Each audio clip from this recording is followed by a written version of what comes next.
Togo Info, le Togo à votre portée.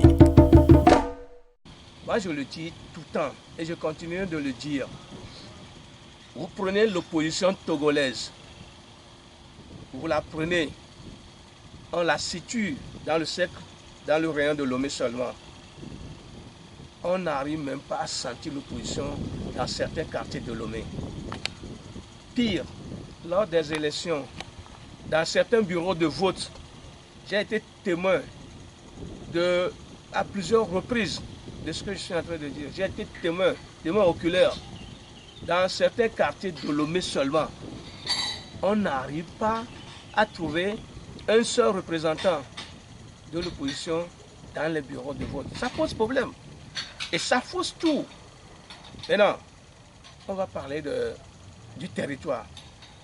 On va trouver tout ça là. Surtout que l'opposition, au lieu de s'organiser, aujourd'hui, il y a encore des voix qui s'élèvent, qui appellent l'opposition à un conclave. Les 6 candidats de l'opposition qui se sont inscrits pour la présidentielle de 2020. On les appelle pour un conclave, pour un dynamisme, afin de voir ce que chacun pouvait quand même apporter pour voir si ça peut améliorer quelque chose et si ça peut porter l'opposition même à un niveau très élevé. Mais jusqu'à ce jour, on n'en voit pas. Je le dis, le pouvoir, c'est-à-dire le candidat du pouvoir, M. Faure Gnassingbé, il bénéficie de l'armée, il bénéficie de l'argent du pays, il bénéficie des moyens, des gros moyens même de l'État, les voitures, les hélicoptères, l'argent, machin. Le chef de l'État bénéficie de tout ça là. Et il en exploite d'ailleurs. On l'a vu dans les champs de mil, on l'a vu dans les champs de coton, ce qu'il n'a jamais fait.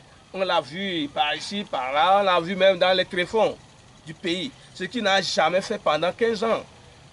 Et il a commencé par faire à ces derniers moments, à quelques semaines, à quelques heures de la présidentielle. Maintenant, malgré tout ça là, les cas de l'UNIR, les cas du parti au pouvoir, chaque week-end, vous allez les voir à travers tout le pays. Vous allez les voir à travers tout le pays. Vous allez les voir dans leur contrée, dans leur village, avec le message du parti du pouvoir. Avec des gros moyens d'ailleurs. Ils distribuent ci, ils distribuent ça, ils distribuent n'importe quoi. Toujours dans le compte du parti, du candidat du parti. Ce sont eux qui ont les gros moyens.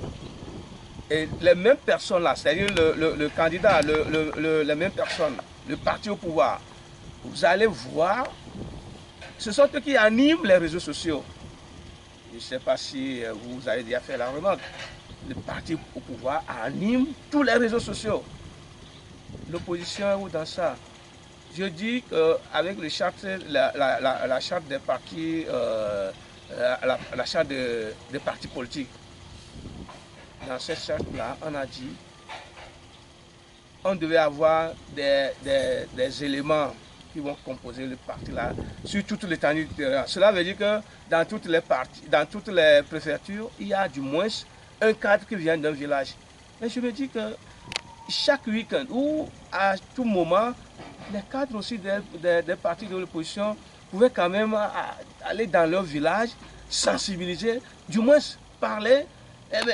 C'est que dire, donner les faiblesses, analyser, enfin, soulever les faiblesses du parti au pouvoir, dire des choses, sensibiliser la population.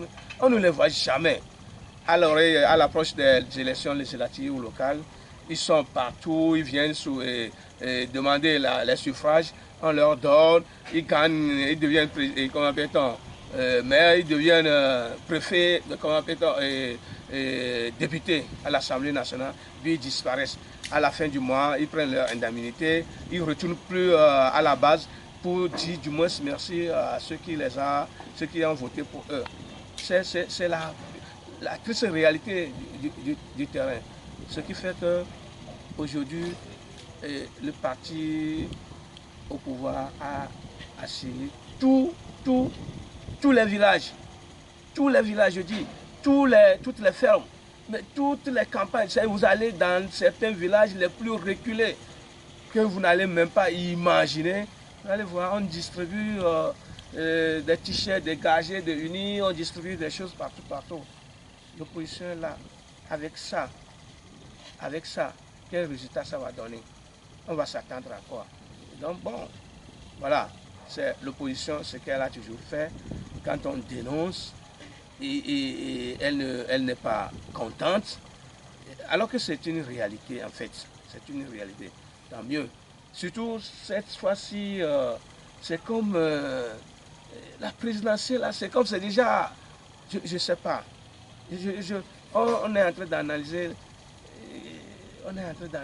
l'attitude de certains, même des candidats de l'opposition. On ne comprend rien, c'est comme un deal qui se prépare ou c'est comme un deal a été déjà, on ne comprend rien du tout. Il n'y a pas de mouvement, il n'y a rien, ils ne dénoncent rien, ils ne disent rien, ils sont là, mais ils attendent à la fin du scrutin être élus président de la République. Ça fait pitié.